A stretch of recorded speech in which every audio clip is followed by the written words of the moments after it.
Certinho, obrigado, Vinícius. Então, vamos começar, então. Boa tarde a todos e a todas, oficialmente agora, né? Vamos dando início, então, à mesa de abertura, né, do 8º Congresso Internacional de Tecnologia Educacional. A gente está abrindo as sessões de debates e de discussões aqui nesse dia de hoje, né, dentro da mesa de comunicação, certo?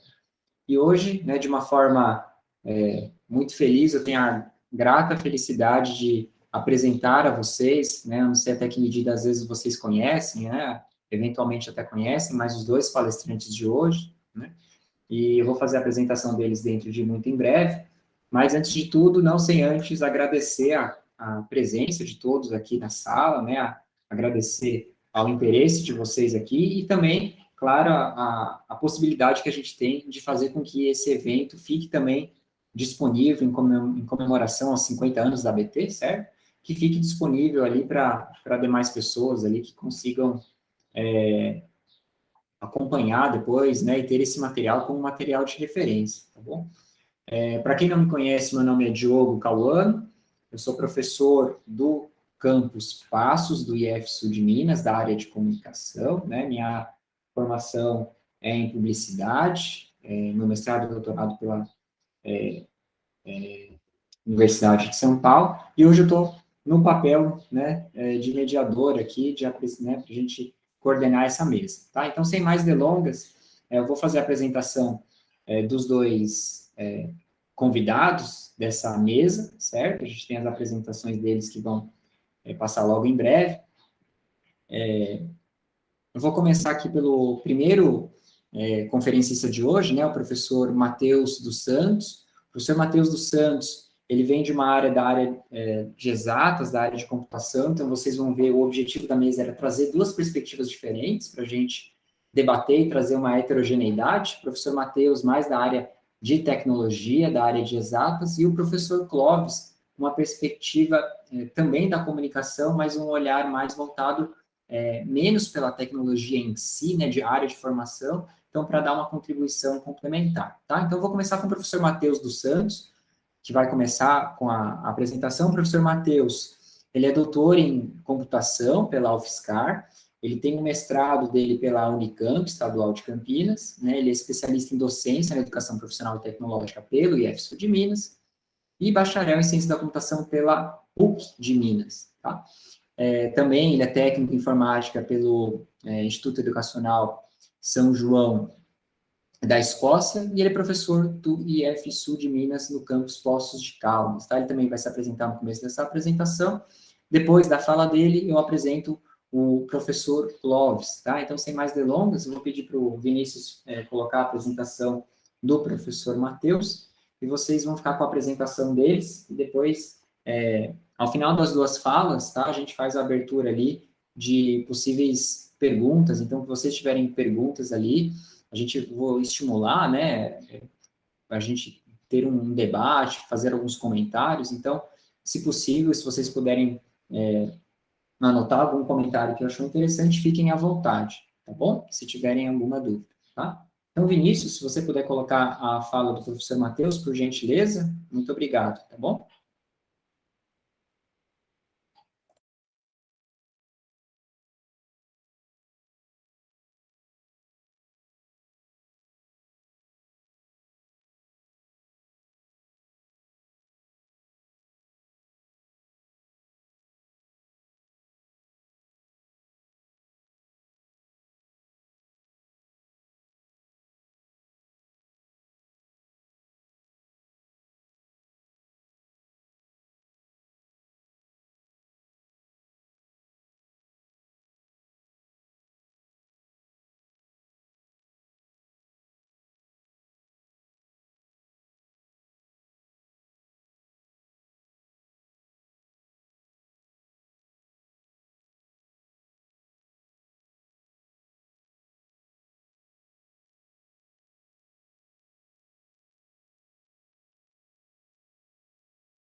Meu nome é Matheus dos Santos, Sou professor do Instituto Federal de Educação, Ciência e Tecnologia do Sul de Minas Gerais, campus Poços de Caldas. Sou técnico em informática, graduado em Ciência da Computação pela PUC Minas, tenho especialização em docência na educação profissional e tecnológica pelo IEF de Minas, tenho mestrado em Ciência da Computação pela Unicamp e doutorado em Ciência da Computação pela UFSCar. Primeiramente, gostaria de agradecer imensamente o convite para participar desse Congresso Internacional de Tecnologia Educacional da ABT, no ano de 2021. Vou falar especificamente sobre o futuro dos dispositivos móveis na educação.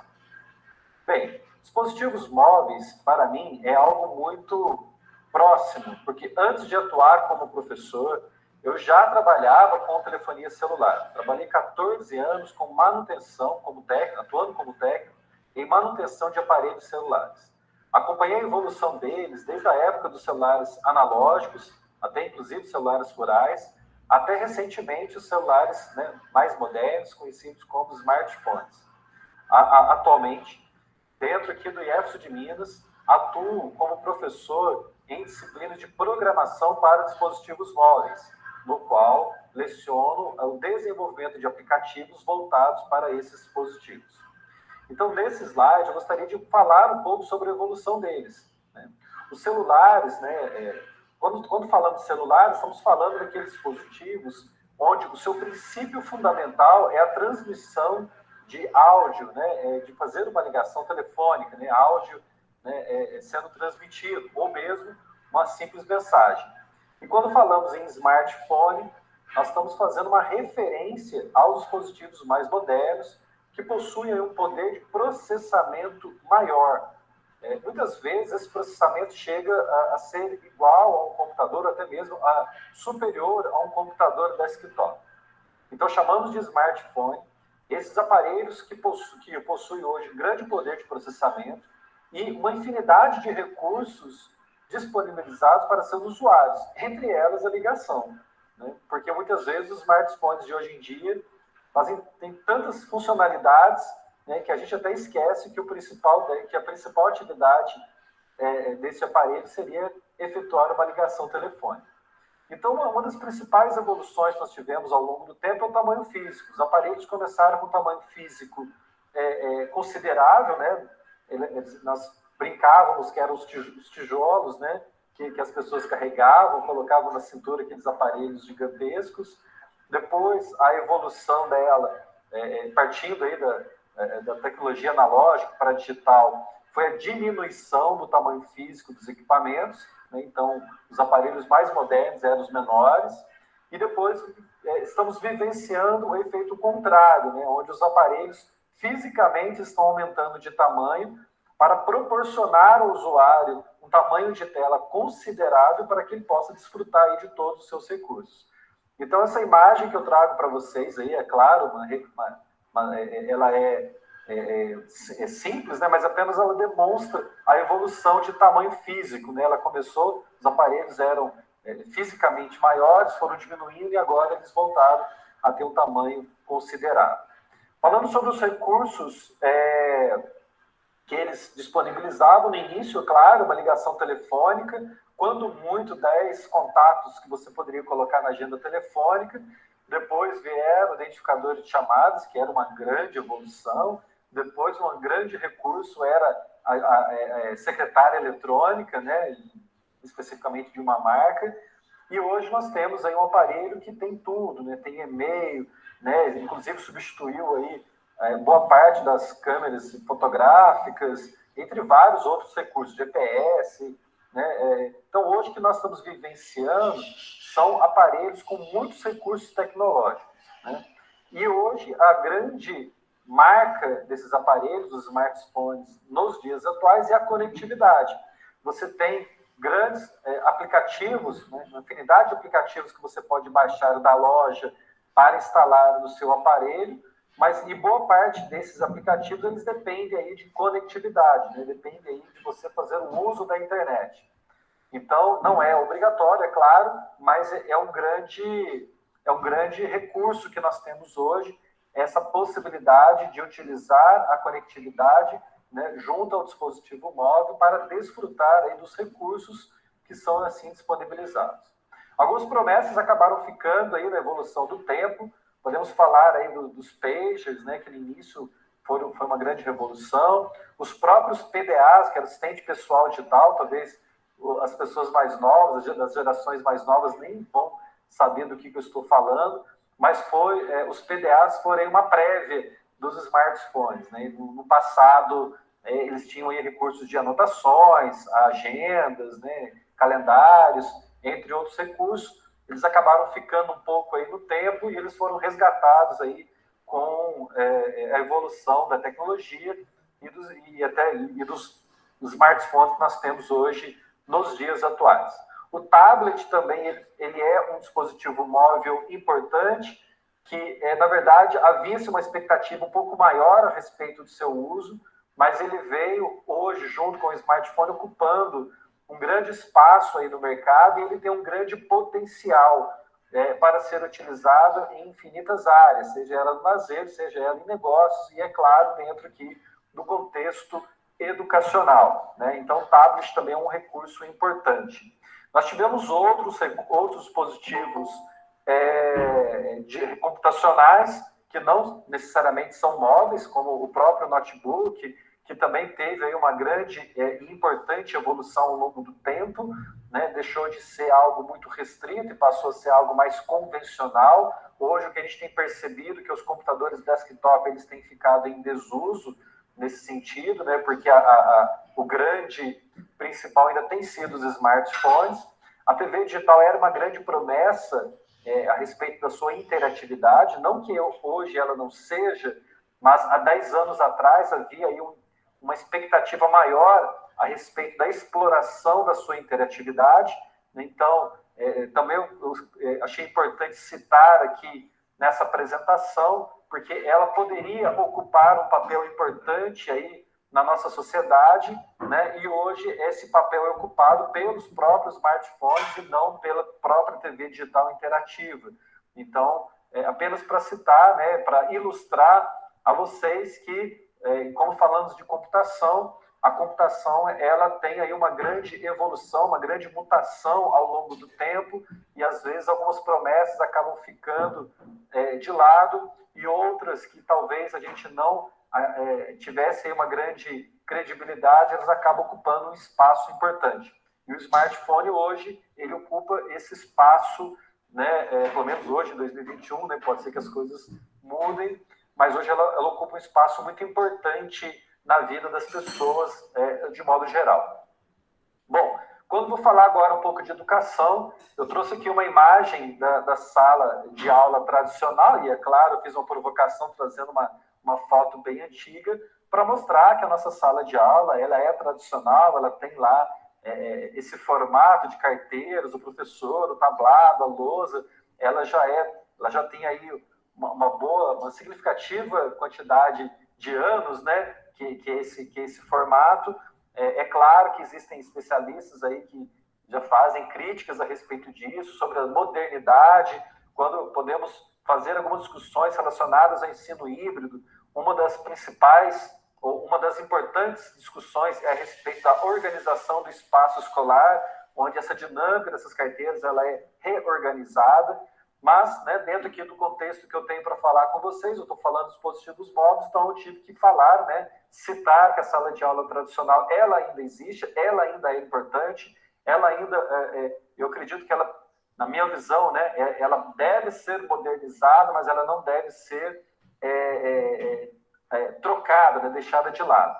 Temos a educação à distância, o famoso EAD, que ele, obviamente, ele necessita de um recurso tecnológico, né, obviamente, necessita da conectividade para que o aluno possa fazer acesso aos recursos educacionais, e ele tem a possibilidade do dispositivo móvel, né, porque não é obrigatório ele ter um dispositivo móvel, ele pode estar acessando aí de um computador desktop na sua casa. Ele precisa do recurso tecnológico, ele precisa da conectividade, mas não obrigatoriamente de um dispositivo móvel. Mas é claro que, hoje em dia, o dispositivo móvel acaba sendo um facilitador para a educação à distância. E nós vimos isso dentro dos impactos da Covid-19, né, onde muitas escolas fizeram uso das aulas remotas e o dispositivo móvel, né, é claro que não foi a EAD propriamente dito, foi um ensino remoto, mas o dispositivo móvel acabou sendo um dispositivo muito utilizado e muito importante, que deu a base aí para que as aulas, né, em boa parte das escolas, ou na maioria das escolas, né, não fossem interrompidas devido à falta da presencialidade promovida pela pandemia. Quando a gente fala sobre ensino híbrido, é claro que aí há uma discussão muito grande a respeito do seu real significado. Eu vou dar a minha opinião a respeito disso. Eu não concordo com o conceito que as pessoas têm utilizado de ensino híbrido, principalmente no contexto da pandemia, que é esse ensino onde uma parte da turma está na sala de aula, uma parte está em casa, então é híbrido, né?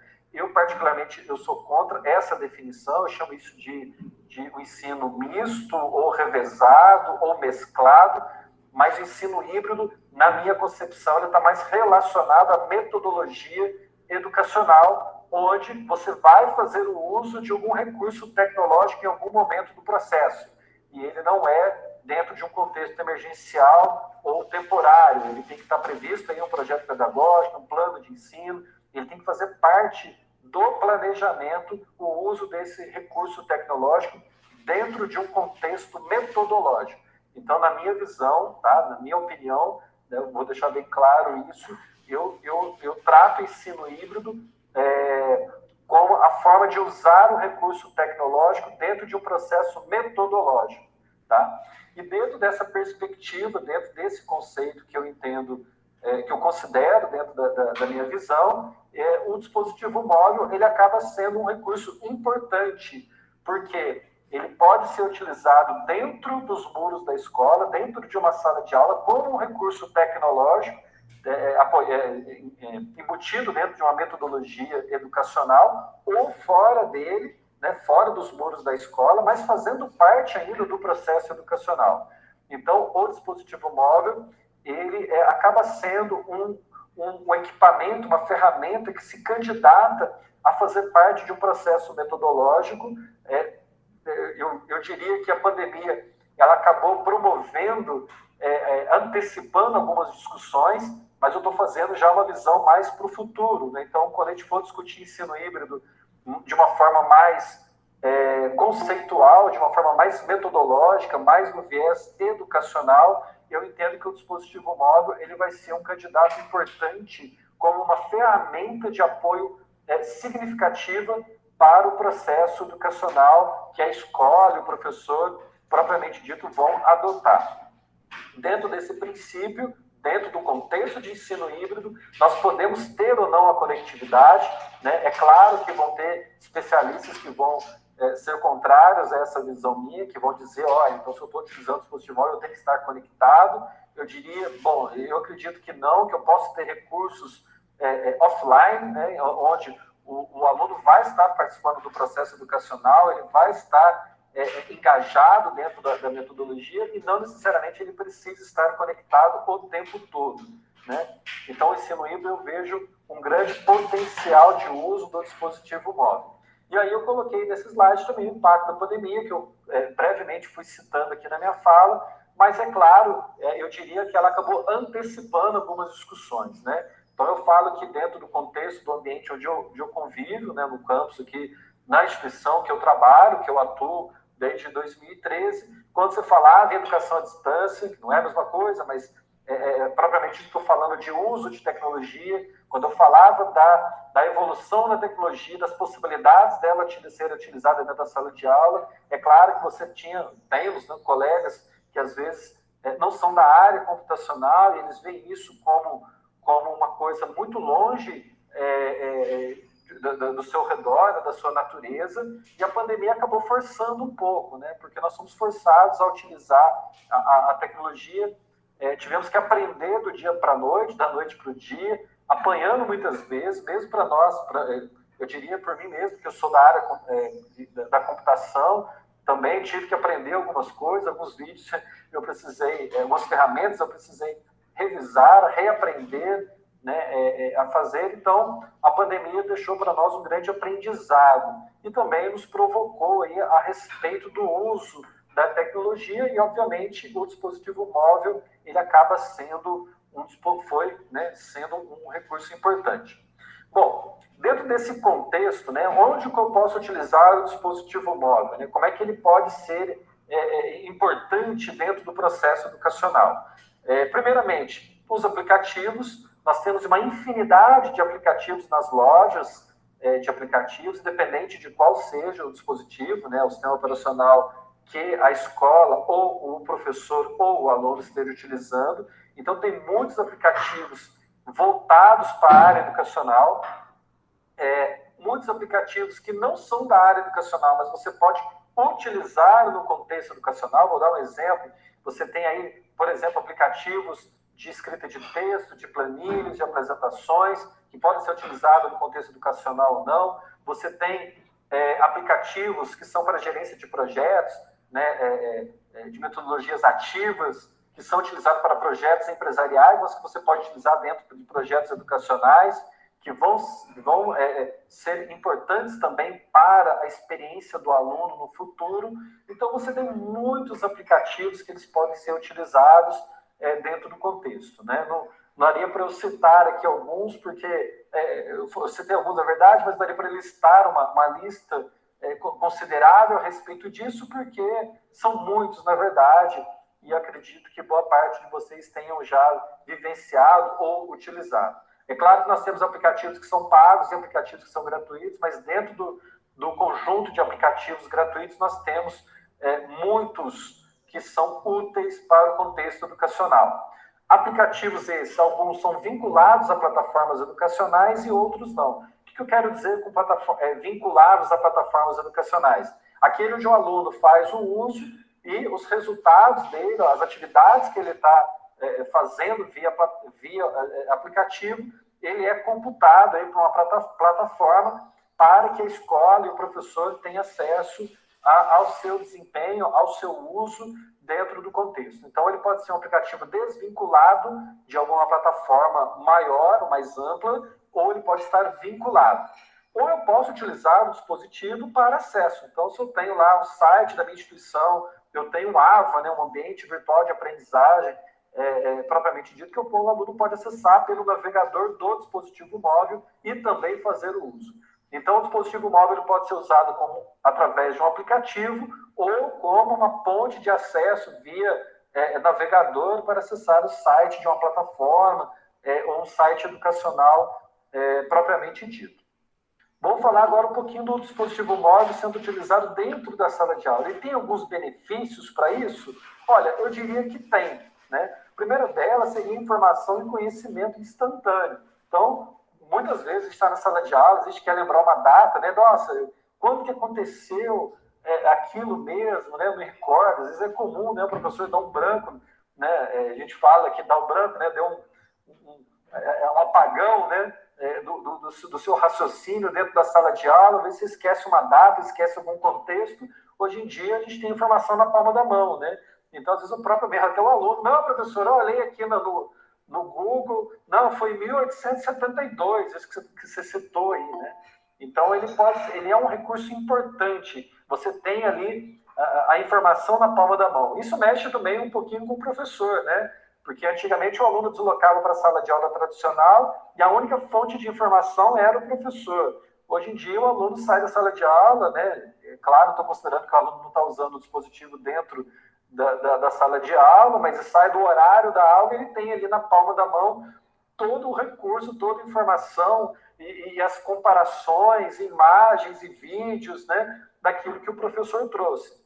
Então, isso é um benefício, né, mas tudo bem, pode ser uma preocupação para alguns, mas ele é um benefício. Nós temos que nos apropriarmos desses benefícios para dentro da sala de aula.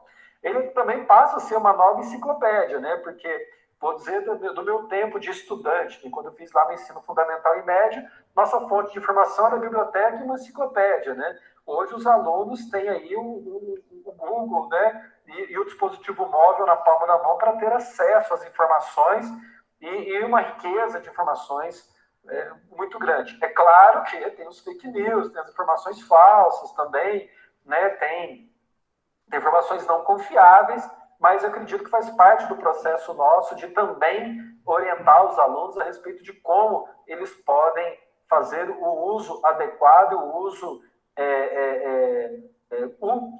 assim, de uma forma mais útil, né, do conteúdo que é disponibilizado pela internet. O registro dos acontecimentos ele pode ser importante para dentro da sala de aula, né? Hoje a gente acaba vivenciando, acaba a aula, o aluno vai lá, professor, posso fotografar a lousa, né? E ele fotografa em vez de anotar. Tem um lado positivo, mas tem também o lado negativo disso, né? Ele acaba ficando, vou usar uma palavra meio grosseira, acaba ficando mais preguiçoso para anotar, mas também acaba tendo aquele registro fotográfico ali importante. Às vezes o professor faz lá uma imagem, ele faz um desenho, ele acaba fazendo lá a resolução aí de uma equação grande, né? E aí aquele registro acaba sendo importante também, e aquele registro de foto acaba sendo algo muito útil para quando o aluno vai fazer um estudo futuro, ou quando ele vai fazer vamos imaginar uma aula prática, né? Vai para um laboratório de ciências, o aluno está lá fazendo a gravação em vídeo daquilo, então aquele registro acaba sendo muito importante também para que aquele aluno possa estudar. E vários outros recursos, né? Então, tem recursos aí que você pode, vou citar um exemplo aqui, o Kahoot, né? Você pode utilizar, levar o aluno para um laboratório de informática e fazer aquela competição através de um quiz. Isso motiva os alunos, faz com que eles fiquem com um conteúdo mais aflorado em suas cabeças, né? Reflitam mais a respeito disso, o trabalho em equipe. Então, tem muitos recursos que você pode utilizar o dispositivo móvel, né? Considerando aí que todos possam ter um dispositivo para poder utilizar. Bom, é claro, né, estou citando os benefícios, eu falo assim, não, mas você já citou alguns aí, nós temos alguns problemas. De fato, nós temos alguns problemas e eu não poderia deixar de citá-los aqui. Então, o primeiro deles, de modo geral, eu falei que o dispositivo móvel eu posso utilizar para acessar um site da instituição, por exemplo. Mas não é tão simples, né? Você tem que ver se o site da instituição ele é responsivo. O que é responsivo? Se o layout dele, o design dele, se adapta ao tamanho da tela. Porque eu posso ter um aluno utilizando um dispositivo de 5 polegadas e outro utilizando um dispositivo de 10. Então, o site da instituição, né, ele precisa ser responsivo, ou a plataforma educacional precisa ser responsiva. Eu vejo muitas pessoas, quando trata aí de educação à distância, fala do Moodle. O Moodle, obviamente, é uma ferramenta importante de educação à distância, né, que ele é de código aberto, você pode fazer melhorias, mas muitos usam o Moodle sem utilizar os recursos para que ele fique responsivo. Então, eu diria que isso é um atraso, porque o aluno vai acessar talvez um ambiente educacional que ele não consegue nem visualizar o que está sendo disponibilizado ali para ele, né? A experiência de uso é muito importante também, além de um site ser responsivo. Então, a experiência de uso é muito importante. Aí eu faço um elogio ao Google Sala de Aula, que é uma ferramenta da Google, que foi muito utilizada aí em tempos de pandemia. Ela traz a experiência de uso de timeline, né? De linha do tempo. Então, quando você entra no Google Sala de Aula, a postagem mais nova ela fica no topo, o aluno pode comentar, o professor pode comentar, e assim como o professor vai postando, ou o aluno vai postando novas informações, ele vai criando uma linha do tempo, mas o aluno consegue navegar. Essa linha do tempo é a experiência de uso de uma rede social, que o Facebook usa, que o Twitter usa, que outras redes sociais usam. Então, um aluno que está acostumado a utilizar um Facebook, quando ele usa um Classroom, né, um Google Sala de Aula, ele está acostumado com aquela linha do tempo. Isso é uma experiência de uso, é um contexto computacional importante hoje em dia e que ele precisa ser levado em consideração quando a gente usa recursos tecnológicos para a sala de aula. Então, e principalmente quando eu uso um dispositivo móvel, eu tenho que estar atento a essa questão de experiência do usuário. Acessibilidade e usabilidade e tal, eles estão dentro desse contexto também. Se o site ele não é responsivo, ele se não é usável do ponto de vista de praticidade, ele acaba sendo um problema considerável para utilizar o dispositivo móvel.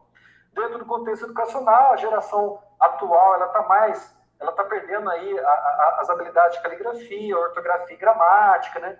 As abreviações, o uso de figurinhas, emotions, né? O compartilhamento, que podemos chamar as colas também. O compartilhamento é bom de um certo princípio, mas também ele pode trazer algumas tratativas negativas nesse sentido, né? Então, a questão do dispositivo móvel, o uso da tecnologia em excesso, ela traz alguns pontos que eu diria que são problemáticos, que a gente precisa refletir para o futuro. E eu, claro, não podia falar do acesso, né? Nós vivemos, principalmente aqui no Brasil, um contexto educacional, do ponto de vista econômico, social, como vou dizer assim, desagradável. Então, as escolas públicas, os alunos costumam ter muita dificuldade nesse acesso. Então, é claro, vamos utilizar o dispositivo móvel? Vou, mas eu tenho que ver também se o contexto econômico e social dos alunos está apto para tal, né? Além da atenção, distração, né, que o aluno pode desviar o foco na utilização do recurso. Bom, para o futuro, né, o que a gente pode pensar aí numa projeção? Os aplicativos vinculados à plataforma educacional, eles podem ser uma tendência importante nesse uso, né? Então, o aluno pode estar na casa dele, ele pode estar lá no momento de lazer dele, pode pegar o celular ou o smartphone para ver uma rede social e fazer um pouco da sua atividade da escola, e isso pode ser computado dentro da plataforma educacional. Então, você não precisa estabelecer um tempo de estudo, é o tempo do aluno. O progresso pode ser através do tempo dele, porque ele está usando o dispositivo móvel dele, né? Então, isso pode ser explorado no futuro no ambiente educacional, o aprendizado baseado no tempo dele. O professor ele pode ter os relatórios e avaliar o progresso do aluno, não com uma turma, mas de uma forma mais individualizada. Isso é possível, porque o dispositivo móvel ele é pessoal, então isso, sendo bem engajado, ele pode favorecer o processo educacional. Atividades lúdicas, atividades apoiadas por gamificação, isso atrai muito a geração nova. A geração nova está acostumada com isso, né? Ela está vindo desse ambiente mais lúdico, de mais coisas que chamem a atenção dele. Então, isso pode ser aproveitado dentro do contexto educacional, fazer com que isso, os aplicativos sejam desenvolvidos dentro de plataformas que atraem a atenção do aluno para que ele possa desenvolver, para que ele possa fazer o seu processo de aprendizagem ao seu tempo e isso ser, de certa forma, exportado dentro da plataforma educacional da escola para que o professor possa acompanhar o que ele conseguiu fazer fora dos muros da escola. Então, o dispositivo móvel ele pode ser uma ferramenta importante de apoio educacional para o futuro, né? Eu diria para o futuro, porque, é claro, né, eu coloquei até no slide, a gente tem que pensar, né, eu falo, do lado computacional, eu vejo as possibilidades que a gente pode fazer, né, que a gente pode explorar um dispositivo móvel, a computação de modo geral, mas quando eu olho, tenho um olhar pelas escolas públicas, eu fico lá pensando, né, um aluno que muitas vezes não tem um recurso, muitas vezes nem para alimentação, propriamente dito, de uma forma adequada. Então, eu estou fazendo uma projeção futura mesmo, e nesse futuro eu estou projetando aí um futuro onde a gente vai ter uma condição social e econômica melhor, né? Então, considerando que tudo está bem, né, que todos os alunos vão ter um acesso, vão ter um dispositivo móvel, vão ter a conectividade. Então, nesse futuro, eu entendo que o dispositivo móvel ele pode ser bem explorado dentro dos seus aplicativos, dentro das plataformas, como uma ferramenta atrelada à metodologia do professor, explorando o que o aluno faz fora dos muros da escola, ao seu tempo, né, e isso sendo computado, e isso sendo registrado dentro do ambiente escolar, para que o professor possa, propriamente dito, avaliar e acompanhar o progresso do aluno. Então, potencialmente, o dispositivo móvel, hoje, ele está numa crescente, ele foi promovido, né, infelizmente, pela pandemia, mas houve uma promoção através da pandemia. Eu acredito que, se nós tivermos umas condições melhores, econômicas e sociais, ele pode ser bem explorado como uma ferramenta. Ele não vai, né, eu sei que a preocupação de muitos, ele não substitui o professor, mas ele apoia o processo metodológico. Bom, pessoal, estou aqui encerrando aqui o tempo que foi disponibilizado para mim. Eu deixo aqui meu contato de e-mail e telefone e WhatsApp, caso queiram conversar um pouco mais a respeito disso, sobre esse tema, né, ou sobre os princípios computacionais dentro da educação, né? Agradeço muito, novamente, o convite de participar aqui e espero que eu tenha contribuído aí, né, dentro da expectativa de vocês aqui do Congresso. Muito obrigado, um abraço a todos.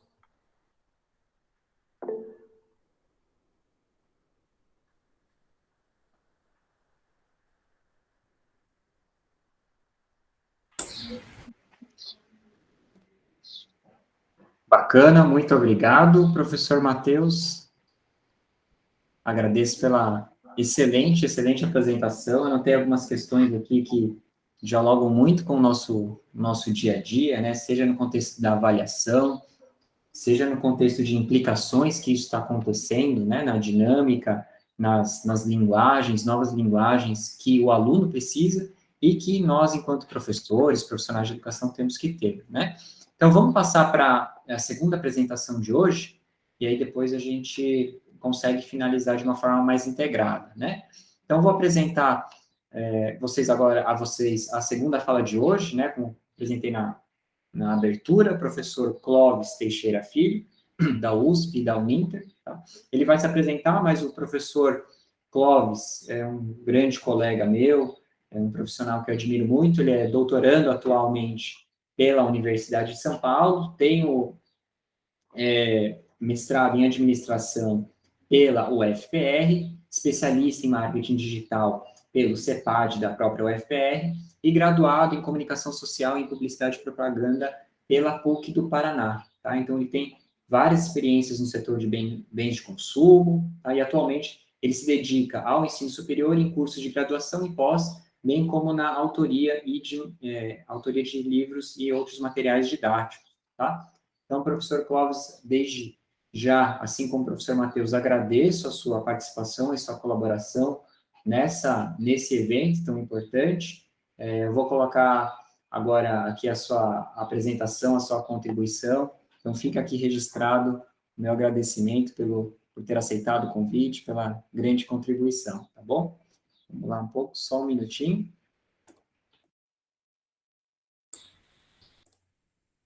Vão ser duas apresentações, tá? Uma que é a apresentação dele e depois a gente vai para a apresentação de fato, tá bom?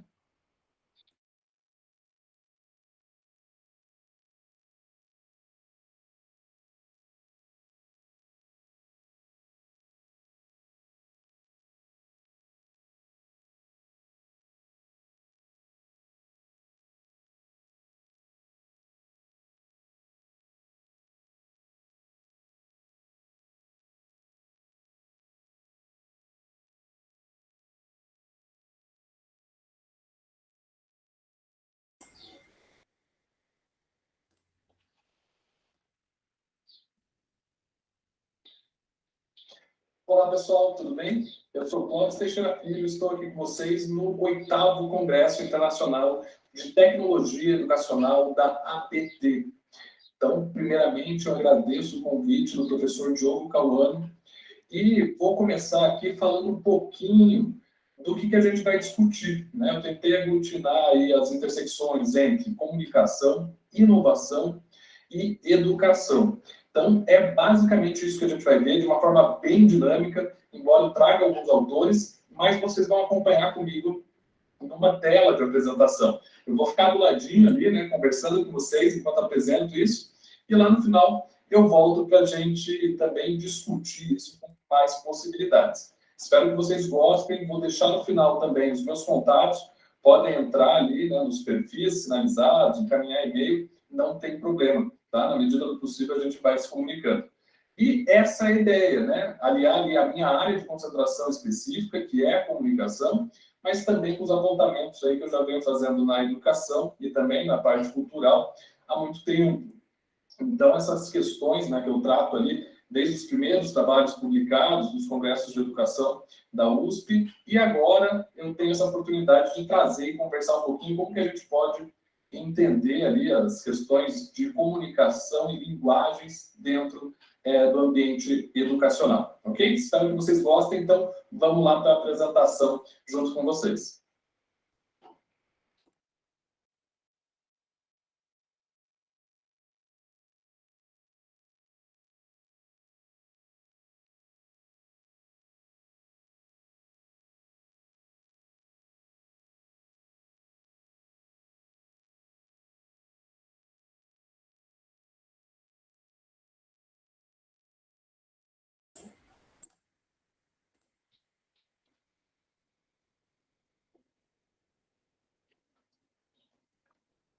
Bom, pessoal, o tema dessa fala minha aqui é comunicação, inovação e estratégias para o futuro da educação no Brasil.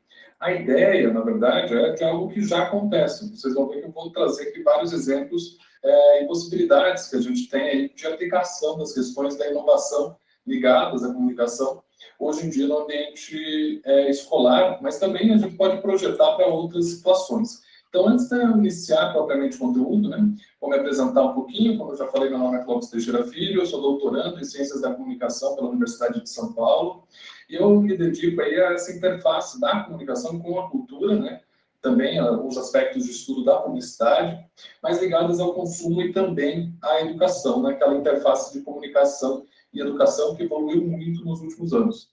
Eu sou integrante dos grupos de pesquisa, de alguns grupos de pesquisa, entre eles Estudos Semióticos em Comunicação, Cultura e Consumo, GESC3, da USP, e estudos sobre comunicação, consumo e sociedade, da Universidade Federal do Paraná.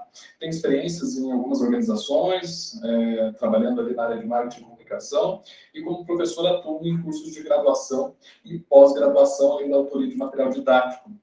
E também trabalhei em organizações educacionais, enfim, pelas quais eu consegui viajar o Brasil inteiro, aplicando projetos, tanto na área pública quanto privada, e também trabalhando na educação básica, em projetos de educação não formal, junto com educadores das redes públicas, tanto de Curitiba quanto do estado do Paraná.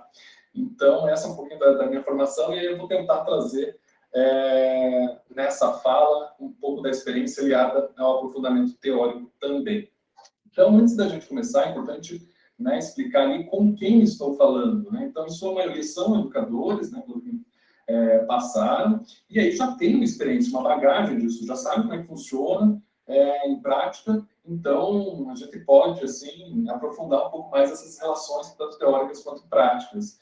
E a ideia foi fazer justamente isso, né? Foi aplicar esse conhecimento todo. E aí, do que eu estou falando, né? Não estou falando de consumo como consumismo, ou daquela comunicação apenas do telejornal, ou da revista, ou de uma publicidade que está no outdoor da cidade, ou coisa do gênero, ou na rádio, mas sim de uma comunicação, além dessa mercadológica, além dessa jornalística, que faz parte do processo de ensino-aprendizagem também, né? A comunicação, ela é obrigatória nesse processo de ensino-aprendizagem, mas também o entendimento do lugar do outro e, a partir disso, uma construção de conhecimento que vai depender também da comunicação, ou seja, aquilo que produz sentido para as partes envolvidas, não só para o educando, como também para o educador, enfim, para todos os atores envolvidos nessa rede. Então, é disso que eu estou falando, não só da educação, né, da comunicação como um aspecto mercadológico, pontual, educação para os meios, com viés aí que tinha um pouco de gosto, né? Funk não pode ser utilizado para mostrar certo tipo de aprendizagem.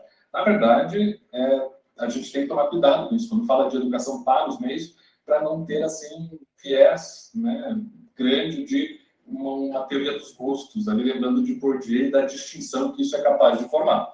Então, basicamente isso, né, só especificar a questão com quem estou falando. Então, sim, são educadores, né, já presentes nesses ambientes, já têm conhecimento, e aí do que eu estou falando desse aspecto de comunicação.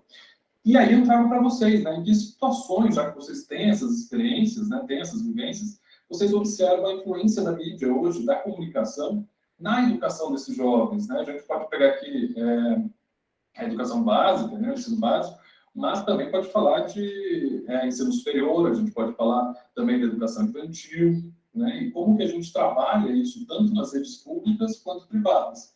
Parece meio presente, né, essa questão da comunicação de uma forma homogênea. Não quer dizer que a gente não vai ter usos e apropriações distintas, em acordo com as camadas, que podem ser socioeconômicas, né? Que podem ser, inclusive, de regiões, né? Da região, que pode ser também de cor, de gênero, enfim, essas camadas, elas vão ser importantes também para a gente construir a nossa experiência com a comunicação e com a mídia.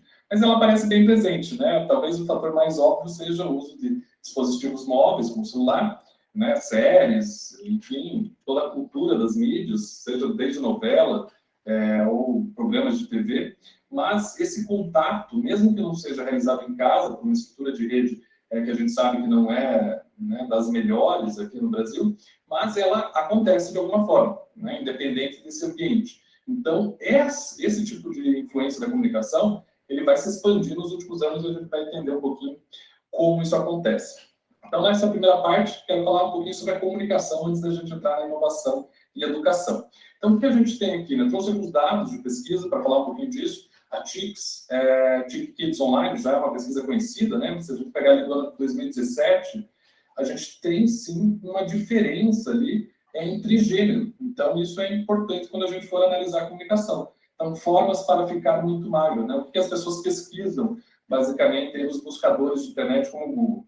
A gente tem uma diferença ali entre o público masculino e o público feminino, né?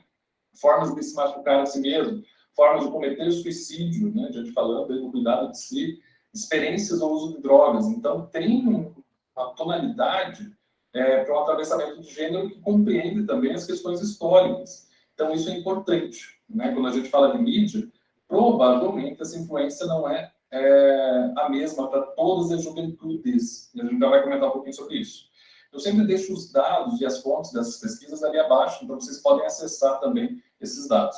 É possível identificar entre os 100 canais de maior influência do YouTube do Brasil, 48 canais que abordam conteúdo direcionado ao consumo para crianças de 0 a 12 anos. Então, perceba que essa influência, como eu tinha colocado antes, ela não é apenas uma questão de uso do celular, do dispositivo, da tecnologia em si, né, mas também dos conteúdos gerados pelos próprios adolescentes ou crianças, né, pelos próprios jovens, e também pelos meios de produção. Então, a gente tem, sim, um direcionamento, né, ligado também ao consumo, a esse público, mas eles mesmos começam a se apropriar dessas tecnologias. E um outro dado que eu trouxe aqui também interessante é o crescimento por categoria, né, desses criadores de conteúdo ali no YouTube. Então, a gente pega o Minecraft, né, que é tão falado no ambiente escolar, ele tem um crescimento relativamente tímido aí nos últimos anos, né, isso foi em relação a 2015 para 2016, mas, né, porque também já existiam vários canais falando sobre isso. Né, sobre a programação televisiva, algo que não é exibido na TV, então também é disponibilizado ali no YouTube. Unboxing, né? Porque unboxing, aquela prática de desembrulhar presentes e tal, muito, né, comum entre crianças que não poderiam, na verdade, ser produtoras de conteúdo nessa mídia social, né? Existe um termo ali que não podem estar presentes como produtores de conteúdo, né? Mas a gente já vai comentar sobre isso, que geralmente os pais acabam adotando esse papel. YouTuber Teen, também com crescimento grande, e YouTuber Mirim, gigantesco. Então, sim, a gente vê uma influência dessa linguagem nas vivências das crianças, né? Não é incomum a gente encontrar no ambiente escolar alguém que fala, o meu sonho é ser youtuber, né? Como profissão, inclusive. Então, a gente vai entender quais competências e como a gente também retirar um pouco esse olhar viciado de que isso é apenas negativo. Então, cuidado com isso, né? É uma janela de oportunidades, lugares, espaços de oportunidades, com seus riscos, consequências, mas também oportunidades positivas aí nesse caso. A gente tem, então, dentro dessa concepção dessas pesquisas que eu trouxe, de que juventude ela não é homogênea, né? A gente fala de várias juventudes no Brasil, de várias infâncias. Não são todas iguais e podem ser atravessadas por questões que eu coloquei, que são essas camadas, gênero, classe econômica, a questão de própria região onde mora. Então, essas questões são importantes, né, da gente analisar e não falar assim, toda a geração Z, né, que pega esses novos, essa nova juventude que já nasceu conectada, fala assim, eles têm acesso e sabem usar super bem. Calma, não é bem assim. Tá? Então, tem que tomar cuidado com essas generalizações dos estudos geracionais e entender um pouco mais das especificidades das várias juventudes, tá bom? Outra questão, muito conteúdo dedicado às crianças, foi o que a gente viu aqui, né, nessas pesquisas, tem muita coisa dedicada a elas. E aí, isso traz a nossa terceira questão, a mediação desse espaço intermediário entre o privado e o público, que podem ser as mídias sociais, ela apresenta riscos e oportunidades. Então, os pais e educadores, eles precisam ser mediadores dessa entrada da juventude no espaço público, e que vai, né, necessitar uma lógica de entendimento ali do que é dado privado, quanto que vale esse meu dado, o que eu posso compartilhar ou não. E, para isso, pais e educadores precisam buscar também uma capacitação nesse sentido. Hoje a gente já tem várias possibilidades de ferramentas que limitam aí e dão um pouco mais de segurança nesse vazamento de dados privados para um público um pouco maior. E também não é só a questão do não uso, né? Porque isso já faz parte da nossa cultura, está presente, né, no nosso cotidiano, e pode facilitar muitas questões da nossa rotina. Então, sim, fazer experimentações e fazer um direcionamento, né, crítico do uso dessas mídias. E não simplesmente usar, porque tem que usar ou proibir de usar, né, nos dois limites aí do nosso contínuo. Então, sim, analisar de forma crítica e tentar desenvolver competências para trabalhar com essas mídias, tá ok? Bom, passando um pouco adiante, a gente tem alguns outros dados aí que eu trouxe para vocês, de mídias sociais. Então, o estudo das Juventudes e Conexões, que é um estudo feito há alguns anos pela Telefônica Vivo, pela Fundação Telefônica, esse é de 2019, eles veem o Instagram, né? Primeiro, o uso do WhatsApp é generalizado. Então, eles usam muito o WhatsApp para se comunicar entre eles, né, com amigos mais próximos, mas também para fazer essa conexão que eles fazem fora do mundo digital, né? Então, pegam os amigos que são ali do bairro e tal, que eles convivem também para falar no ambiente digital. O Instagram é o atual queridinho ali, né? Então, é onde eles se sentem com seus colegas e a família, que eles não desejam estar muito, né? Ou sendo vigiados, eles não estão ali. As postagens são mais pessoais, então falando mais de questões identitárias, de gostos, de consumos, de interesses pessoais. Acreditam que podem ficar mais próximos dos seus ídolos, né, e os influenciadores digitais, pessoas de referência na área, e usado também como ferramenta de divulgação do próprio trabalho. Aqueles que estão numa faixa etária um pouquinho maior, né, já começam a divulgar nesse sentido, utilizando como ferramenta também do trabalho. O Facebook ainda tem um perfil porque precisa, então isso tem acontecido muito, essa migração, né, do Facebook, embora seja de uma mesma holding, né, de uma mesma empresa, essa migração do Facebook para o Instagram, porque eles entendem o Facebook como um espaço um pouco mais ativado, onde as pessoas, onde eles não querem compartilhar os dados pessoais, estão lá, muito usado para entrevista de emprego, então também eles não deixam os dados tão íntimos assim ali no Facebook, e aí começam a usar outras questões. E o YouTube é um lugar de aprendizagem, isso eu queria também destacar aqui. Olha aí uma possibilidade que a gente tem pelas mídias sociais, né, de aprofundar o conhecimento ali no YouTube. Hoje a gente tem vários canais dedicados à ciência, tecnologia e outras questões também no YouTube. Então, de novo, né, um espaço intermediário entre público e privado, as mídias sociais, de oportunidades, mas também riscos. E aí o Atlas das Juventudes, que é desse ano, traz ali a questão que os jovens têm diversos sonhos sobre as escolas, né? A gente tem uma parte dedicada especificamente sobre educação e tecnologias no Atlas das Juventudes, e super atual. Então, assim, os jovens têm, né, diversos sonhos sobre as escolas ideais. Por exemplo, você sabia que mais de 20% dos jovens participantes da pesquisa Nossa Escola em Reconstrução acreditam que aprenderiam mais fazendo projetos práticos e participando de aulas baseadas em tecnologias? Como o Atlas, o próprio nome já diz, ele reúne, faz um compilado de vários estudos. Então, como uma primeira fonte de pesquisa, é muito bacana usar o Atlas das Juventudes, que faz esse compilado. E aí, falando de um problema clássico do Brasil, que é a evasão escolar, e que, né, teve uma piora aí pela pandemia nos últimos anos, inclusive, né, se a gente pegar por uma faixa etária um pouquinho maior, né, a questão do desemprego, que também leva aí a um desestímulo pelo trabalho informal e tal, não conseguir se manter na escola. Então, essas questões vão necessitar que a gente inove, né, que a gente tenha outras visões para a educação, ligada à comunicação. E aí eu trago aqui dois exemplos, né? A gente tem lá o youtuber Ryan, que foi youtuber com 7 anos na época, mais bem pago, né, do mundo, com 22 milhões em ganhos, né? Isso em 2018. Mas ele também foi youtuber mais bem pago em 2019 e 2020. Então, só para a gente, né, fazer uma reflexão aí de como isso está presente na vida das crianças, né? E que, teoricamente, seria proibido, né, uma criança poder gerar conteúdo por ela própria lá no canal. Mas aí foi o mais bem pago, né? E aí, tratando de uma questão de consumo muito evidente, né? Estão sendo patrocinadas por marcas, brinquedos e tudo mais. Então, a gente tem o deslocamento da TV aberta para a TV paga e depois para esses canais do YouTube. E aqui no Brasil não é diferente, né? Então, o Pedro Afonso, né, um pouquinho mais velho, aí, 25 anos, mas a estimativa é que ele também seja um youtuber mais bem pago, só que dentro do Brasil, com ganho mensal próximo a R$119 mil, tá? Então, superando aí o Felipe Neto. E o que a gente vê aqui? O que isso traz, né? O que muda, então, na comunicação, né? Para a gente ficar também com tempo aí da nossa palestra. A gente tem um processo que a gente chama de mediatização, que é justamente a influência que a comunicação tem como instituição, ou seja, ela cresceu em sua importância e virou uma instituição semi-independente, e aí qual é a influência que a comunicação vai ter em outras áreas da nossa vida? Política, religião, família, educação, que são outras instituições clássicas. Então, a gente vê na política, por exemplo, os candidatos têm que ter competências aí comunicacionais do mundo digital para mobilização através dos meios, né, a linguagem amadora versus a linguagem profissional, né, do audiovisual, estratégias, fake news, então tudo isso sendo muito comentado, e são questões de comunicação. Religião, mesma coisa, família também, mas eu queria focar aqui na educação. Então, o professor tendo que ter essas competências midiáticas, não apenas o uso das mídias de forma técnica, mas uma lógica educativa que se transforma por meio da mídia.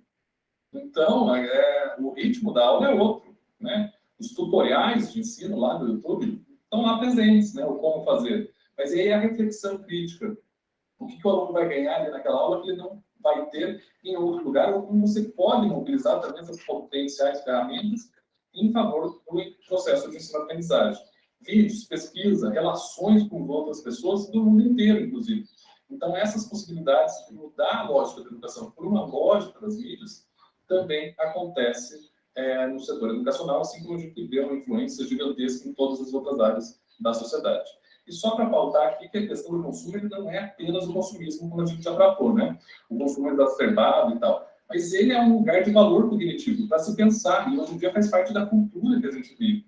Então, ele é útil para pensar e atuar, inclusive politicamente, né? De forma significativa e renovadora na vida social. Então, ele é um significado atribuído pelo consumidor e também pelo cidadão, né? Antes de ser um consumidor, esse sujeito é um cidadão. Então, ele é um lugar de potencial reflexão. Temos que tomar cuidado aí, só para não criticar esse aspecto do consumismo, né? E não entender que o consumo também é uma possibilidade para uma análise crítica da sociedade, né? Não crítica só do ponto de vista de criticá-la, né? Mas também de entender que isso é um processo cultural, que existem rituais de consumo que a gente passa o tempo inteiro, que isso pode servir como ligação entre a família, os amigos, como vou socializar, em que ambiente eu vou ter meu lazer. Então, tudo isso está presente aqui. E aí, né, o significado no mundo cultural que vai ser passado para bens materiais, né? E desses bens materiais vão ser passados para o consumidor individual. Isso é clássico, a gente vê em escola, né? Por exemplo, como um tênis usado pelos jovens, né? Marca X, Y, mesmo que ele seja falsificado, por exemplo, né? Mas isso entra aí nessas questões dos indivíduos formatarem e expressarem sua identidade por meio desses bens materiais, que carregam os significados do mundo culturalmente constituído para o objeto e do objeto para a pessoa, ok? Então, só para a gente entender que o processo é um pouquinho mais complexo do que só falar assim, isso é consumismo, isso é futilidade. Né? Não, é também um lugar de formação de significados. E aí, onde é que entra inovação e educação nesse sentido? Bom, primeiro, né, para a gente falar de inovação, vou aqui tratar da questão do manual de uso. Embora faça, de um ponto de vista muito técnico, ligado à indústria, né, e economia, ele vai tratar de alguns tipos de inovação. Né? Então, tem de produto, marketing, processo e também organizacional. Isso já é interessante do ponto de vista da gente não pensar a inovação só como algo puramente tecnológico, né? De uma grande invenção. Cuidado com isso. Né? Pode ser, inclusive, incremental. Né? Você melhorar um processo dentro da escola, por exemplo, né? De cadastro de alunos, ou de avaliação, ou de formação de competências, já pode ser considerado um processo de inovação desde que tenha uma melhoria significativa. E também pode ser radical. Então, uma grande transformação aí nesse processo. Pode ser uma nova forma de dar aula, pode ser um novo ambiente, né, desde que isso tenha sentido. E não apenas, portanto, não apenas tecnológica. A inovação está na nossa própria vivência. A identidade humana, por si só, é inovação. Se a gente for pegar o conceito do Cianda, né, é uma construção, uma reconstrução, uma desconstrução constante. A nossa identidade depende do convívio social. Ela é intersubjetiva, eu vou entrar em contato com o outro. E na multiplicidade das nossas experiências vividas. Então, a própria identidade, né, ou como a gente é visto pelo outro, como a gente quer ser visto, ela é uma mudança contínua, né? A gente trata aqui, como se anos atrás, identidade como metamorfose, então isso tem uma inovação. E a gente também tem uma transformação social, seja pelo uso de mídias, de tecnologias, né, de dispositivos móveis, de inserção desses dispositivos no próprio corpo humano, mas que traz aí uma certa diferença também na sociedade, uma diferença para a educação. Então a gente tem ações aí do Ministério da Educação, como a Educação Conectada, que já traz alguns cases nesse sentido, e também de capacitação de professores, como é o ambiente virtual da aprendizagem, né, onde é possível fazer vários cursos ali à distância, né, para desenvolver essas competências. E a educação para a inovação, qual que é essa relação, né, entre as duas questões? Bom, primeiro, do próprio desenvolvimento de uma sociedade, né? Se a gente não é engessado, permanece em transformação, é importante a gente ter novas soluções para os nossos problemas.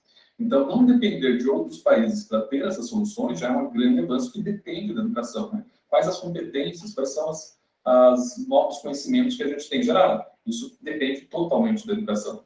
Então, assegurar a aprendizagem dessas novas competências, como eu deixo aqui para vocês, faz parte para trabalhar com novas realidades que a gente tem vivido.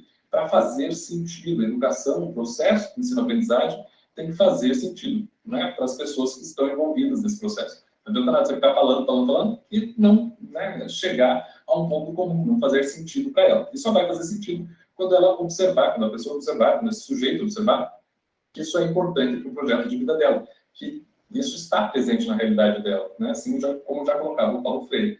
E aí a gente tem a questão da BNCC, que tem sido também alvo de algumas críticas, mas que já reconhece, como a gente já vinha reconhecendo no processo educacional, a questão dos eixos, né, de competências, tanto da comunicação quanto da cultura digital. Ou seja, o educando já tem que aprender, né, tem que desenvolver essas competências. E aí eu trouxe algumas outras questões relacionadas à educação, que o Perronon, né, falando das questões das novas competências, e as novas tecnologias podem reforçar a contribuição dos trabalhos pedagógicos e didáticos contemporâneos. Não só como uma ferramenta. Antes eu fazia no quadro, agora eu vou fazer no computador. Não, isso né, assim, talvez nem precisasse, então, de uma nova tecnologia.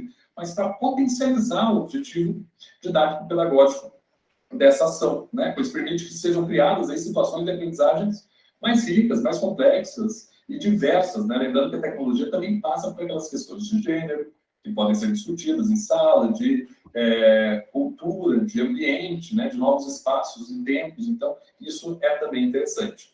Depois, um outro autor que eu trouxe ali, falando sobre a educação eficiente, precisa inserir-se no cotidiano dos seus estudantes e não ser um simulacro de suas vidas, ou seja, precisa realmente entender qual é a realidade. E a juventude está vivendo com essas novas tecnologias e com a cultura digital, nem sempre no ambiente da moradia, né, por condições financeiras, mas em algum espaço tem vivido. Então, não só um simulacro no sentido de o professor achar que está fazendo algo que é do ambiente daquele aluno. Coloca ele, envolve ele nessa discussão, né? Qual que é o projeto, qual que é a motivação para esse projeto. Então, tudo isso tem que ser tratado em pauta com esse educando. E aí, uma educação, né, o Moran, né, falando de uma educação inovadora, pressupõe desenvolver um conjunto de propostas em alguns grandes eixos, né, para essa educação inovadora acontecer. Então, foco na aprendizagem, será que adianta inovar se a pessoa realmente não desenvolver um novo conhecimento, não estiver aprendendo? Então, tem que tomar cuidado, né? Para eu inovar, tem que ter algum resultado efetivo. Desenvolvimento da autoestima e autoconhecimento, ou seja, conhecer quais são as competências que tem, quais são as possibilidades e habilidades que vão ser utilizadas ali para resolver alguma questão. E o foco na aprendizagem também não é simplesmente o professor vai trabalhar, vai facilitar a rotina dele, mas isso vai prejudicar a aprendizagem do aluno. Então, assim, tomar cuidado. E também não inserir muitos processos aí para a gente ficar trabalhando para os processos e não para as pessoas, né? Aí a questão do desenvolvimento da autoestima, conhecimento, a formação do aluno empreendedor, né?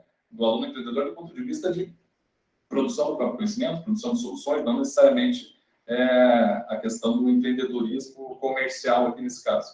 E do aluno cidadão, ou seja, o aluno que está consciente da ética, da estética atual e também das questões de exercício da sua cidadania, né?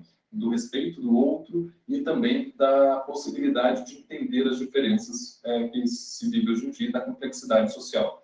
Então, como eu já coloquei aqui, a questão do Freire é importante, a possibilidade de aprender junto com o outro, né? Professor e estudante. Estar aberto às indagações, porque eles mesmos vão trazendo aí as possibilidades de tecnologias que podem ser usadas. As questões das metodologias ativas, né, transformá-los aí em porta-vozes do seu próprio conhecimento e também fazer acontecer, né, não ficar apenas na fala. A educação pela pesquisa e por projetos são exemplos disso, né? Então, a gente já tira ali do solo do ensino superior a questão da educação pela pesquisa, né? Pedro Demo também vai falar disso, e aí a gente pode trabalhar com outras formas de aprendizagem. E para isso é preciso que o projeto não esteja de cima para baixo. O professor vai lá e vai decidir todo o projeto e não faz nenhuma conexão com o projeto de vida do estudante. Então, isso é complicado, porque é preciso compreender essas realidades dos estudantes para depois fazer o projeto de inovação. É aquele foco na aprendizagem. Né? Por que será que eu preciso inovar? Né? Por que eu estou inovando? Não simplesmente inovar por inovar. E aí, alguns termos usados hoje por jovens, como biscoitar, né? Que é a questão da autoestima, de receber elogios, postar uma foto, né, mais sensual e querer receber elogios, a questão do sexo, em troca de mensagens, né, com conteúdo erótico ou sexual, a questão das maquiagens, a questão de games, né, violência, passam a não ser mais assuntos distantes da realidade educacional, mas sim uma possibilidade de reflexão e de aprendizagem de novas competências. Então, conhecendo esse ambiente, essa rotina, esse cotidiano juvenil, é que se partem as possibilidades, né, de desenvolver novos projetos. E aqui eu deixo duas indicações.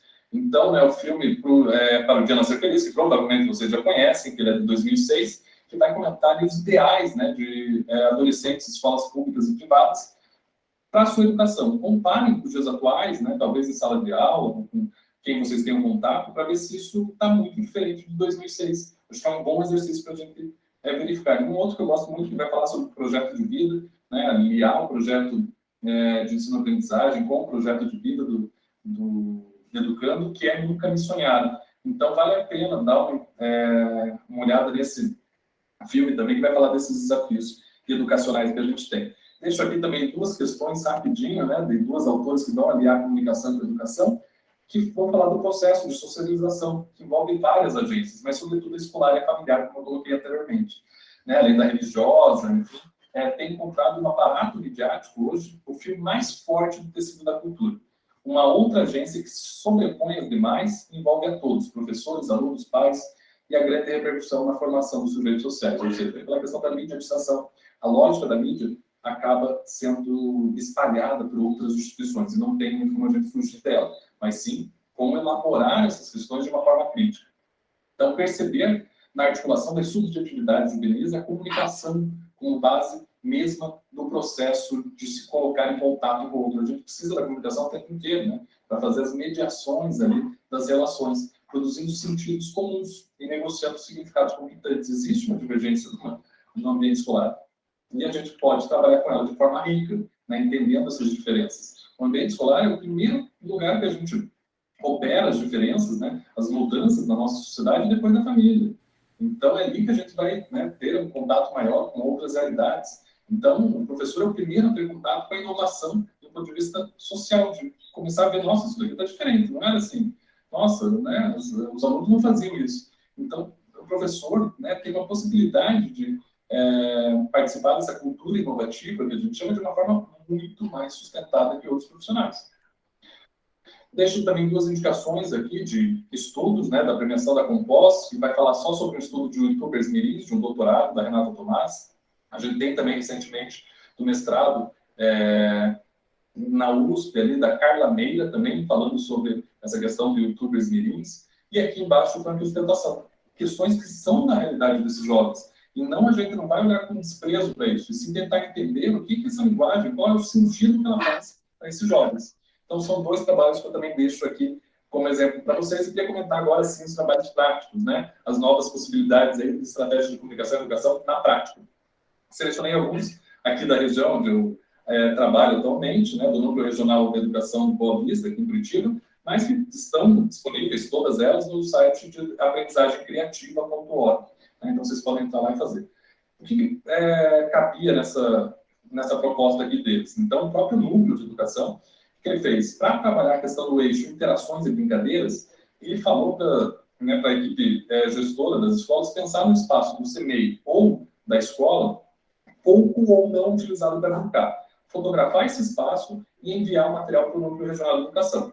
Essas fotos foram compiladas, impressas em tamanho A3, então ficou grandinho, né, a foto, encaminhadas para outra unidade sem identificação. Então, a outra unidade da outra escola, o CMEI não sabia de quem que era aquele espaço. Para não se comunicarem assim, né, e ter uma influência, não dá para fazer nada aqui, né, nesse espaço. Novas formas de utilização eram pensadas com a outra equipe da outra unidade, para esses espaços de brincadeiras. E esse kit não chegava assim, só a foto. Eles fizeram um baita kit, né, um kit criativo, que eles chamaram.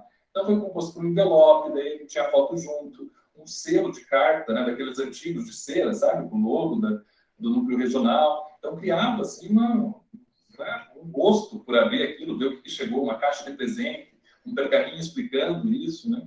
E aí, para compartilhar essas ideias novas da outra unidade, sobre a realidade da outra escola, eles tinham um Padlet, um mural, onde você postava lá as sugestões para isso, e a outra escola ia analisar, sem saber quem tinha feito essa avaliação. E depois se discutia na unidade original se essas sugestões poderiam ser adequadas, porque quem conhece a realidade é outra escola. Então, como que eu vou aproveitar isso e adaptar na minha realidade? Então, foi um trabalho muito interessante, né, com pouco uso ali de tecnologia, só com mural digital, né, que é o Padlet, fotografia e tal, mas assim, que movimentou, né, nesse tempo de pandemia, inclusive, para a preparação do retorno das crianças às atividades. Outra questão, comunicação e linguagens, né? A gente vê lá um exercício realizado com o 5º ano, né, da Escola Municipal Pilarzinho, de Curitiba, de criação poética, para trabalhar a questão de gêneros textuais. Então, o que foi feito? Foi estimulada a produção de poesias visuais com um tema gerador desenvolvido pelos próprios alunos, né? Então, de novo, envolvê-los no projeto, que foi o tema gerador circo. Então, a linguagem fotográfica, eles tinham que fazer uma produção de vídeo em stop motion, né, que ele vai capturando frame por frame, e depois faz uma construção de uma narrativa. E eles tiveram uma oficina para saber trabalhar com a máquina fotográfica e depois um pouco até de edição desse vídeo auxiliado, né, pelo professor da área. E aí o vídeo produzido era apresentado e discutido, né, como que isso remetia à linguagem, como que eu posso trabalhar a linguagem fotográfica, me apropriar das questões digitais, como que eu posso usar isso para entender o circo e as suas possibilidades de uma outra forma, fazendo com que o próprio aluno, o estudante, faça esse projeto, pesquise sobre, tenha novas competências, inclusive com a questão tecnológica. Outro exemplo, para a gente finalizar aqui. Os usos e apropriações são diferentes. Eu já vou comentar um pouquinho disso. Antes, eu queria focar aqui uma ficha de leitura, coisa simples, né? Ler um livro e aí, o que achou do livro? Mas a ficha de leitura foi adaptada, como se fosse um ambiente digital, da pessoa estar falando ali com amigos. E aí pode usar emojis para falar, não gostei, achei engraçado e tudo mais, e deixar seu comentário, né? Aí quem fez essa atividade foi o Gustavo Cristina, articulador aqui da rede, e essa é uma possibilidade super simples, né? Então a gente não precisa de uma estrutura mirabolante e tal, não para trabalhar essas questões. Aí a gente está juntando, né, a questão analógica com a digital. Outro exemplo simples, que a gente também não precisa ter, né, grandes estruturas, é o Cardboard, né, do Google, que é esse óculosinho de realidade virtual. Então, com qualquer celular que a gente tem ali na escola, né, pode trabalhar revisando, inclusive o celular, você acessa e com essa construção que pode ser feita manualmente, desse cardboard, desse óculos, você consegue desenvolver uma realidade virtual. Ou também pode ser comprado. Hoje em dia é bem barato, né, e acessível esses óculos de papelão e que tem uma durabilidade gigantesca, uma possibilidade de trabalho grande.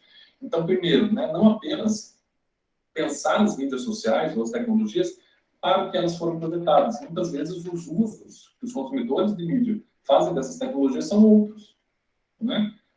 Ou começa de um jeito e a gente vai mudando, né? Basta ver as modificações que o Instagram teve nos últimos anos. Então, essas apropriações são importantes, deixar a liberdade, né, a criatividade ali a cargo disso. E também os riscos, né, como o cyberbullying, por exemplo, não foi criado para isso, mas é uma possibilidade. Então, trabalhar com espaço intermediário para entender os riscos e oportunidades é importante. Investimento é importante, né, para trabalhar com tecnologia, capacitação, infraestrutura, mas é possível ser criativo e fazer sem? Existem algumas possibilidades, tá? Como essas duas que eu mostrei aqui, tem várias outras.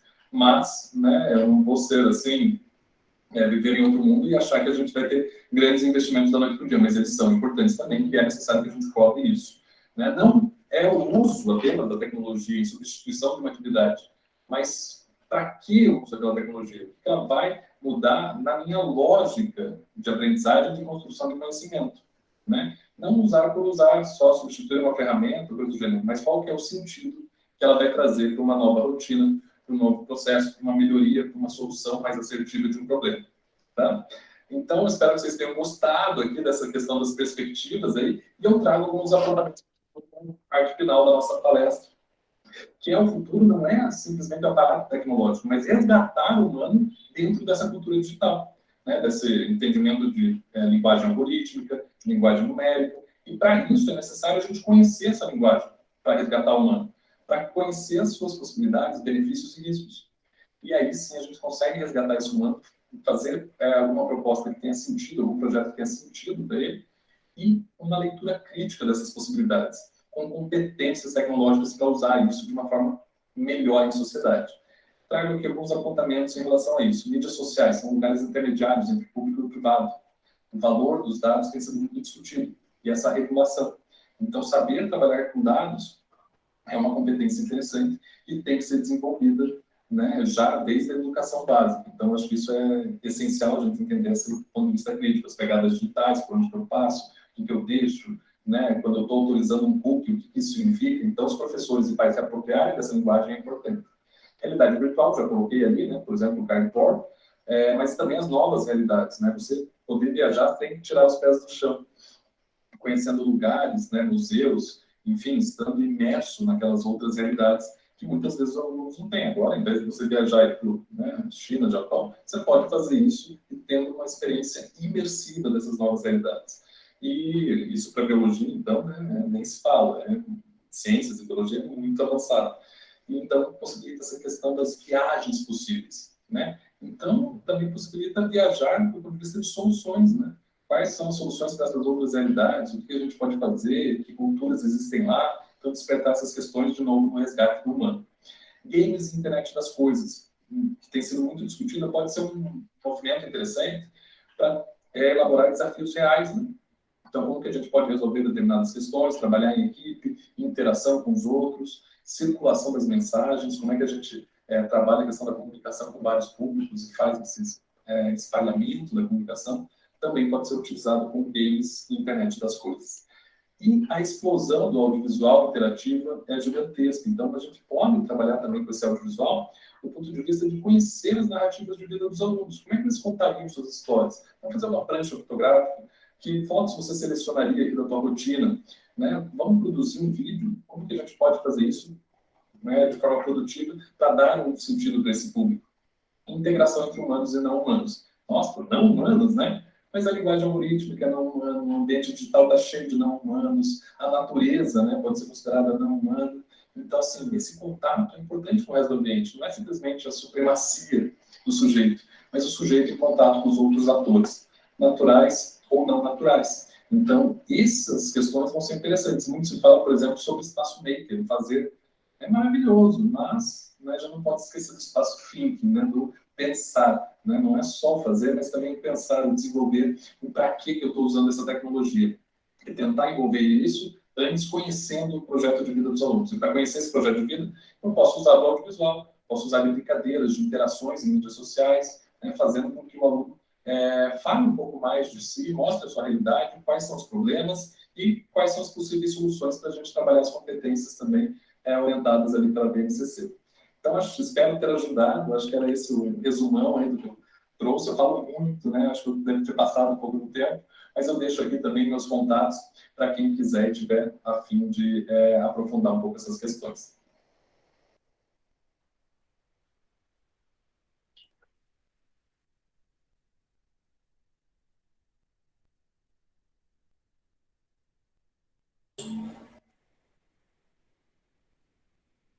Ok, professor Clóvis, agradeço imensamente pela colaboração. E acho que deu para perceber um pouco, né, o quão complementar foram as duas, né? A primeira do professor Matheus, de um viés mais da tecnologia de fato, que é o lugar de fala dele, né, de formação dele, e uma formação ali de quem vem da comunicação, que é do professor Clóvis, né? Então, são duas perspectivas interessantes e que eu acredito que enriqueceram muito essa discussão dessa tarde de hoje, né? Bom, antes de a gente comentar um pouco, né? Eu vou jogar a luz aqui sobre dois pontos que me chamaram a atenção e depois eu vou abrir se alguém quiser ali fazer algum comentário, né? Às vezes algum participante faz um comentário e um outro queira discutir sobre ele, ou pode abrir o microfone, né? Ou na forma de texto, eu leio aqui, para a gente aproveitar um pouco desse tempinho ali, né? Uns 10 minutos para a gente discutir um pouco disso, se houver necessidade, se vocês perceberem algum ponto de contato, tá? Eu vou começar então com dois pontos específicos, o que eu gostei bastante, né, da fala do professor Clóvis e que faz muita interface com a do professor Matheus, que foi aquela questão do aprender junto, né, aquela perspectiva freiriana, junto com a metodologia ativa, né, ou seja, são dois temas que a gente discute tanto e tanto na esfera teórica, né, e a gente tenta de uma forma idealizada, claro, aplicar na nossa pragmática, na nossa rotina do dia a dia, mas que, por exemplo, ficam um pouco mais claro nessa fala do professor Clóvis, que foi, olha, às vezes a gente fica tanto com medo de nos aproximar seja de ferramentas, seja de soluções tecnológicas, que não vão ser a solução em si, mas vão ser um meio ali para potencializar essas interações com os alunos. Mas às vezes a gente fica tão receoso de nos aproximar disso, né? O aluno sabe mais que eu e não tem problema, vai saber, e mesmo que a gente queira acompanhar, ele vai, né, muitas vezes ter mais domínio, e isso não tem problema, né? Agora a questão é a gente, imagina a gente se colocar nessa questão de aprender junto, né? Claro que a gente não precisa saber exatamente tudo sobre aquela ferramenta, né? Mas na medida que a gente aprende junto, se utiliza de metodologias ativas, né? A gente coloca também o aluno nesse protagonismo, né? E claro, você não precisa saber tudo, mas o que você precisa e tem a obrigação aí sim, né? É de saber as potencialidades e as limitações, implicações daquela ferramenta, né? Agora, questões ali de uso, né? Realmente a gente ter essa mentalidade de poder abrir para que eles explorem essas discussões, esses espaços, essas novas plataformas e ferramentas, e que isso seja trazido dentro do ambiente escolar, né? Então, esse é um ponto que me chamou a atenção, nessa questão de a gente se aprofundar numa linguagem mais voltada para o audiovisual, né? Ficou, acho que, muito claro o poder que isso tem e a predominância no contexto atual. E, por outro lado, a questão, uma problematização que o professor Matheus colocou, né? Os diferentes usos desses dispositivos. Então, a gente pode pensar dentro e fora da sala de aula, ou seja como tarefas complementares, tarefas, né? Seja como tarefas e atividades dentro ali do horário de aula, ou seja, dentro e fora, seja com plataformas, via plataformas ou sites que estão crescendo bastante, seja via aplicativos, ou seja, duas possibilidades diferentes, né? A gente não pensar que aplicativo vai dominar o mundo, ou o ambiente de plataforma também vai dominar, mas a gente ter um pouco da noção, né, de que existem essas duas formas, né, plataforma, aplicativo, usos dentro, fora de sala de aula, e também o próprio uso on e offline, né, que o professor Matheus colocou, né, não precisa necessariamente, dentre as grandes limitações de conexão e diferenças de conexão que a gente tem no nosso território brasileiro, a gente necessariamente depender ou vislumbrar o uso dos dispositivos atrelado a uma conexão. Claro que isso tende a permanecer, né, tende a ser amplamente difundido, mas, né, a gente não se limita a isso e também a soluções offline, né, às vezes um aplicativo, a ferramenta que funciona no dispositivo móvel, a própria câmera, a própria gravação de vídeo, um aplicativo, mas que não necessariamente esteja ligado à conexão, né, então soluções e formas de se trabalhar com os alunos de diferentes perspectivas, né, ainda passando pelo ponto que o professor Matheus ali falou da metodologia do ensino híbrido, né, enquanto uma metodologia programada, planejada, né, dentro da visão que ele coloca, certo? Bom, No mais, deixa eu ver, alguém colocou aqui no chat, se alguém quiser levantar a mão para expor alguma questão, deixa eu ver se tem a professora Mari, né? Não sei se eu vou estar falando certo. Acho que seu microfone tá desativado.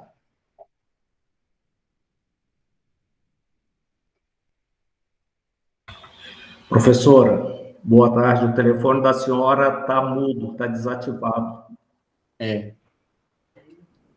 Mas, amigos, graças a um mestre que está aqui presente, está ali no chat. Não sei como é que eu faço para passar para o professor Diogo. Eu não uso muito o Meet, eu ando por outras plataformas, porque há uma coisa ótima que você colocou de uma maneira assim claríssima, e o professor que está aqui presente pode até falar um pouco mais. Nós usarmos a expressão metodologias colaborativas. Se eu uso colaborativas, o metodologia ativa está aí dentro, né, professor Diogo? E isso fica mais claro ainda. O professor Alexandre gostaria de complementar? Não sei se ele está aqui conosco agora, mas ele esteve a maioria do tempo aqui.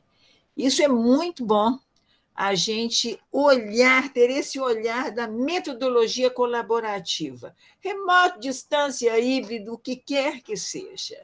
Elas são colaborativas, né?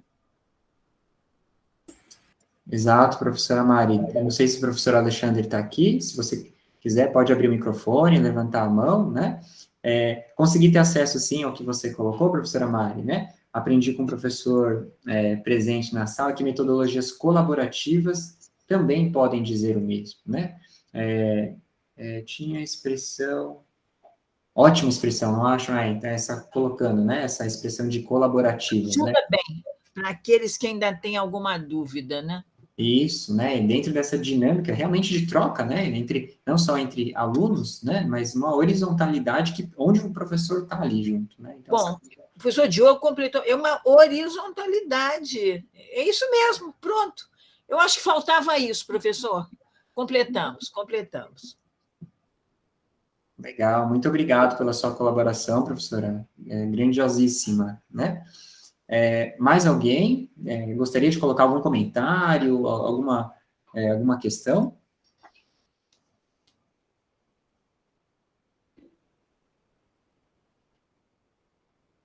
Não? Tranquilo? Eu vou deixando dando um tempo, às vezes, para vocês pensarem, né?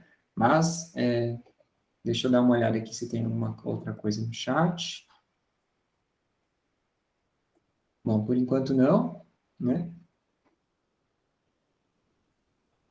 Se, assim, a gente não tem mais alguma questão para a gente colocar, né? Então, eu gostaria, primeiro e novamente, de agradecer a colaboração dos dois palestrantes, professor Matheus e professor Clóvis, e mais do que tudo, agradecer a participação de todos vocês que ficaram nessa hora e meia, né? Passou rápido, né? 1h30, mas foi muito conteúdo, muita discussão ali atualizada, embasada em diferentes perspectivas, mas também com diferentes lógicas, né, de discussão e reflexão. Agradecer a participação de todos que estiveram aqui presentes, né? O professor Marcelo está aqui. Professor Marcelo, agradeço agora formalmente ao convite por coordenar essa mesa que eu achei fantástico, tá aqui essa oportunidade. Então, muito obrigado pela sua oportunidade. Se você quiser fazer algum comentário, deixo com você. Boa tarde a todos e a todas aí. Só mesmo em nome da ABT, professor Diogo, agradecer a sua colaboração, a colaboração dos professores Matheus, do professor Clóvis, pela essa mesa brilhante que foi boa, foi esclarecedora, né? A professora Marisol colocou alguns pontos importantes, alguns pontos realmente em destaque. E agradecer a todos, tá, presentes aí, em nome da ABT, a comissão organizadora agradece a todos vocês e já os convida para a nossa cerimônia de abertura, que acontecerá às 19 horas e às 20 horas, a nossa conferência de abertura aí também com a professora Margarida. Tá, no mais, é agradecer mesmo. E parabéns, professor Diogo, aí, pela moderação da mesa. Obrigado, professor Marcelo. Um abraço a todos, então. Boa tarde. Uma boa Até mais. tarde.